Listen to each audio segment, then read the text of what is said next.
Hello everyone. तो ये है anything and everything about periodic table का पार्ट 8। इसमें हम बस छोटा सा टॉपिक पढ़ने वाले हैं कि पीरियोडिक टेबल में जो चीज़ें दी गई होती है उनका मीनिंग क्या होता है। मतलब अगर आप पीरियोडिक टेबल देखोगे तो अलग अलग जगहों पर अलग अलग इन्फॉर्मेशन दी गई है। ये 7 लिखा है, ये 14 लिखा है, ये नाइट्रोजन लिखा है, ये N लिखा है। तो हर एक की इन्फॉर्मेशन एक बार रिकैप में देख लेते हैं। मतलब क्या होता है।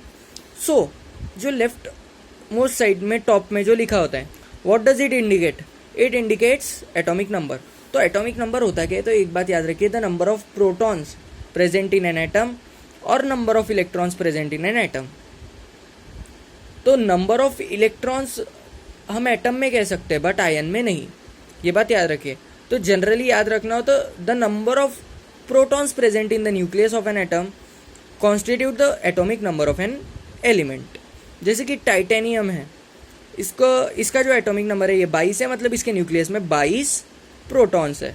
उसके बाद एटॉमिक मास जो होता है वो इस राइट साइड में इंडिकेट होता है। और याद रखिए जो एटॉमिक नंबर होता है वो डेसिमल में नहीं लिखा जाता है, एक बात याद रखिए। बट एटॉमिक मास डेसिमल्स में ऐसे लिखा जाता है। इसके अलग अलग रीजंस होते हैं, कुछ आइसोटोपिक रीजन होते हैं, कुछ अलग होते हैं, तो वो ध्यान देने की ज़रूरत नहीं। बट याद रखिए कि लेफ्ट साइड में एटॉमिक नंबर होता है, मतलब number of protons. Right side में होता है number of protons plus neutrons. क्योंकि एटॉमिक मास होता क्या है, तो number of protons plus number of neutrons in an atom constitute the atomic mass. Electrons नहीं इंक्लूड होते, ये बात याद रखिए, क्योंकि इलेक्ट्रॉन्स का मास जो होता है वो बहुत कम होता है compare to protons and neutrons. और एटॉमिक मास का एक बात याद रखिए, अगर आप कभी कंफ्यूज हो गए कि इधर एटॉमिक नंबर है कि इधर एटॉमिक मास है, तो एक बात हमेशा याद रखिए, atomic mass will always be more than the atomic number. कुछ फ्यू अमाउंट से भी बड़ा हो सकता है। जैसे कि हाइड्रोजन का केस देखिए, एटॉमिक नंबर है 1, एटॉमिक मास है 1.0079।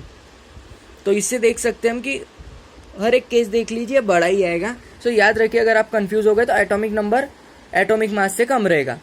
और ये देखिए, ये जो नाम है, ये जो लाइन है इसके नीचे, वार लाइन के नीचे जो दिया गया है वो एलिमेंट का नाम है। और नाम याद रखिए डिपेंड करता है अकॉर्डिंग टू देयर डिस्कवरी और नेचुरल ऑकरेंस। मतलब ये तो पीरियोडिक टेबल में हर एक एलिमेंट के नाम दिए गए, वो चिंता नहीं। और फिर केमिकल सिंबल देखिए, केमिकल सिंबल्स के it is a shortened way of representing an element. Some elements have symbols made up from their names. तो जो देखिए, कभी कभी सिंबल्स उनके ओरिजिनल नेम से बने होते हैं, कभी उनके लैटिन डेरिवेशन से बने होते हैं।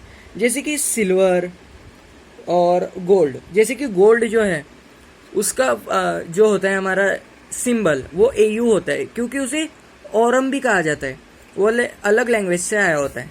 इस कारण क्या होता है, जो बीच में दिया होता है वो केमिकल सिंबल होता है, नीचे जो दिया होता है वो एलिमेंट का नेम होता है, लेफ्ट साइड का एटॉमिक नंबर होता है और राइट साइड का एटॉमिक मास होता है। तो ये बात याद रखिए। और याद रखिए हर एक नेम का अपना अपना सिग्निफिकेंस होता है।